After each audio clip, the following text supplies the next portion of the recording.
Welcome to The Source, where we combine the headlines with in-depth conversations with the newsmakers themselves. I'm Ina Andulong. A labor group is raising concerns on the proposal to adopt a 4-day work week. They say that it could have a, quote, diverse effects on a worker's health. Malacanang says that it will look into the proposal and assess if this could really help in decongesting Metro Manila traffic. A lawmaker proposes the work scheme ahead of the Christmas rush. Also, is it about time to ban pogo hubs found violating tax laws? And we also get to know the state of the speakership deal at the House of Representatives. Let's go straight to the source of the story. House Minority Leader Benny Abante. Good morning, sir. Good morning, Ina. Sir, let's start with your proposal to have a 4-day work week.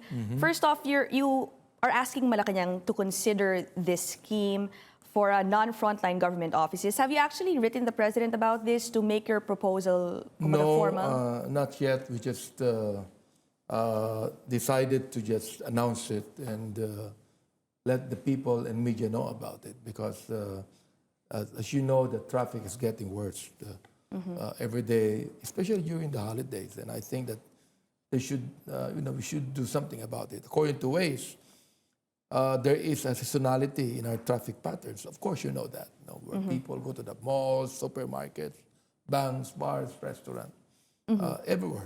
Can you clarify, sir, first? You're only proposing this for now, for the holiday season? Yes. Now, if, for example, like it will really ease traffic, perhaps the government would be able to continue it.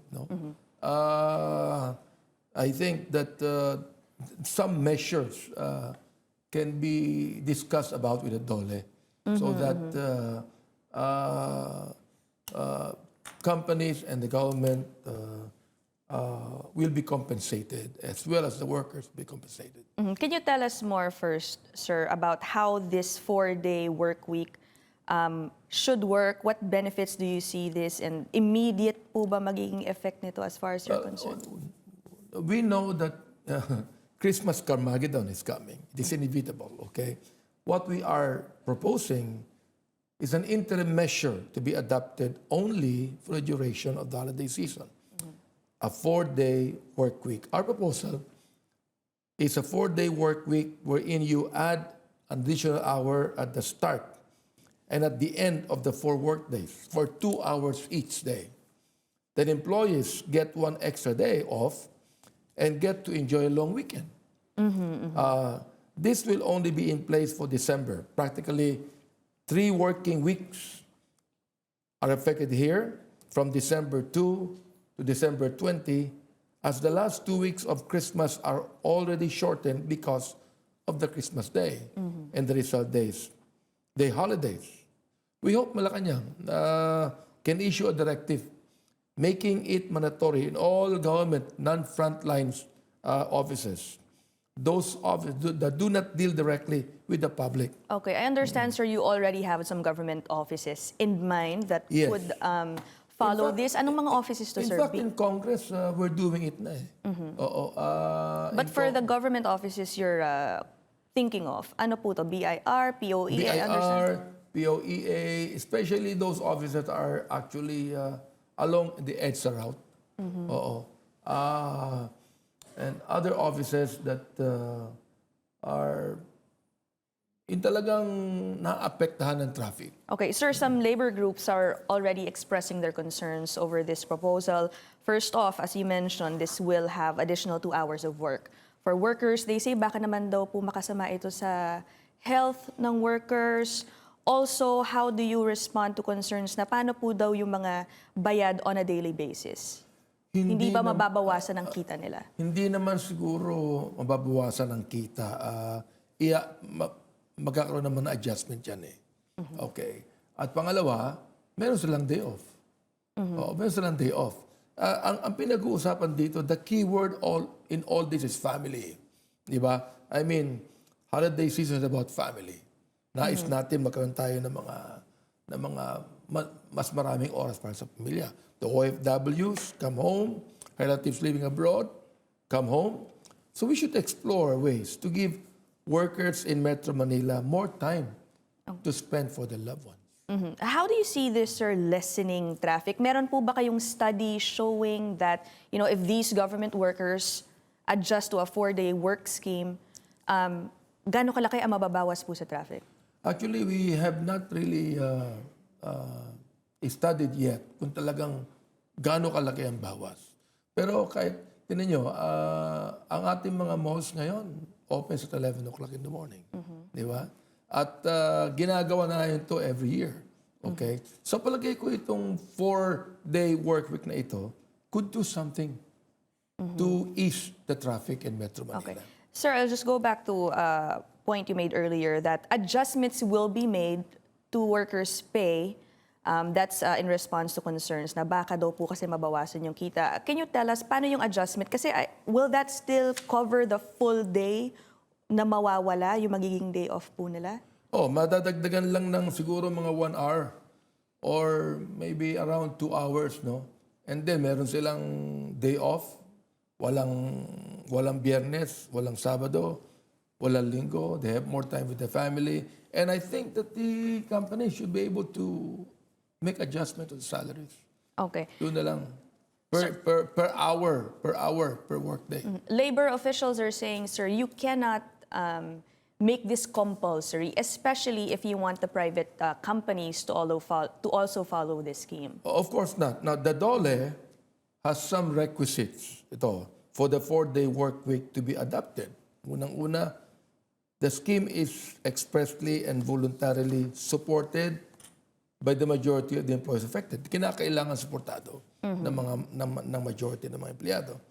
In firms using substances, for example, or operating in conditions that are hazardous to health, a certification is needed from an accredited safety organization on the firm's safety committee that work beyond 8 hours is within the limit or levels of exposure set by the DOLE. So, ibig sabihin, hindi siguro lahat mangyayari dito eh. Oo. But do you see this being, kumbaga, considered by many private companies? Because, for example, sir, we already have the law allowing yung work from home, yung telecommuting law. I mean, marami po bang nag-avail of that scheme? How do you think maraming gugustuhin to get into that Siguro kung 4-day work week? makikita nila, if they will be able to see that they're going to have more time with the family, they're going to have more time to really rest. If they will see that. For example, Microsoft Japan closed its offices every Friday in August 2019 and found that labor productivity increased by 40% compared with August 2018. Sa Japan yan, okay? So it's not just the employees who benefited from the Microsoft 4-day work week experiment, as Microsoft found that it helped preserve electricity. Oo. And office resources as well. Okay. Oo.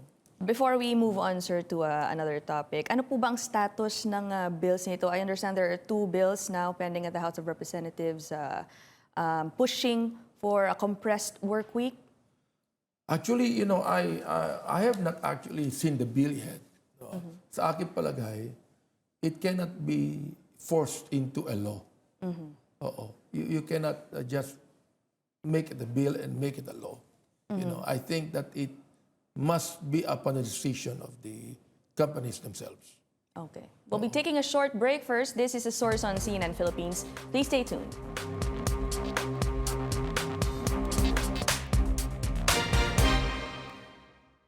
You're watching The Source on CNN Philippines. Our guest today, House Minority Leader Benny Abante. Sir, again, you're proposing to have a 4-day work week to help decongest traffic. But apart from that, sir, are you also looking at other measures that could possibly help For example, decongest like roads? many years back,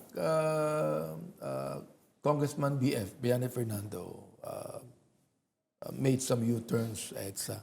No? And that time, syempre, konti pa lang ang mga sasakyan.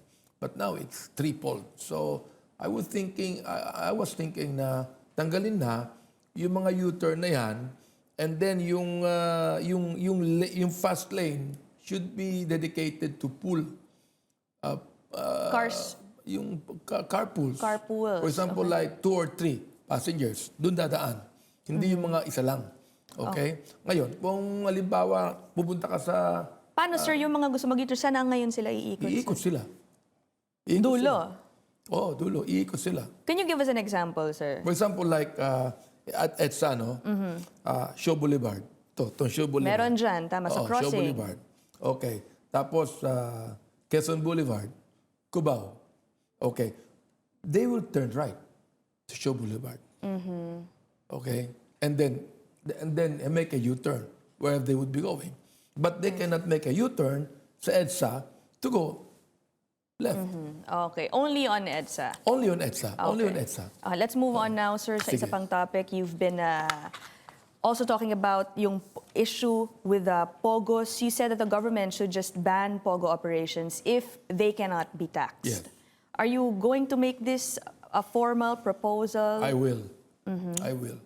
Because when we had the committee hearing with the Committee on Ways and Means, with the chairman, Joel Salceda, he realized this. It would be impossible to tax the POGO. I mean, impossible. And we have seen this to be true. In fact, the BIR that has the power to investigate is not even doing it. Why do you think so, sir? I don't know. I was even thinking that PAGCOR has become another state. You know, that the PAGCOR can do anything they want to do.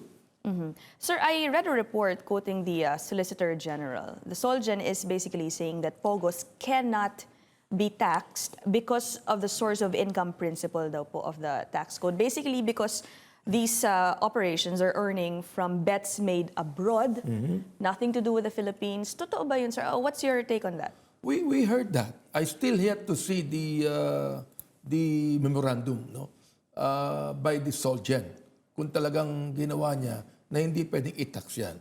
But I do not know. Is the Solgen the lawyer of PAGCOR?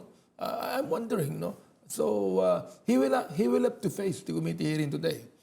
Because we are going to investigate the PAGCOR concerning the POGO outlet. The thing is this, it can be the source of corruption. Sinasabi ng PAGCOR, hindi pwede may corruption yan sapagkat walang player sa Pilipinas, sa abroad. Okay, ito. I asked PAGCOR and they admitted this. They have 60 legal POGO outlets in the Philippines, 60. But I asked them, are there illegal POGO outlets? And sabi nila, yes. How many? More than 100. More than 100 illegal POGO outlets. Okay? And the PAGCOR does not have any police powers. So they are dependent on the NBI and the Philippine National Police to investigate. Now, what if another illegal POGO outlet can pay the police? Oh, These are things that you want to to look into in the investigation you're going to have. Yes. Okay, sir, but if we toe the line of the Solgen that, POGO operations cannot be taxed, then how then do we benefit from these operations? We cannot.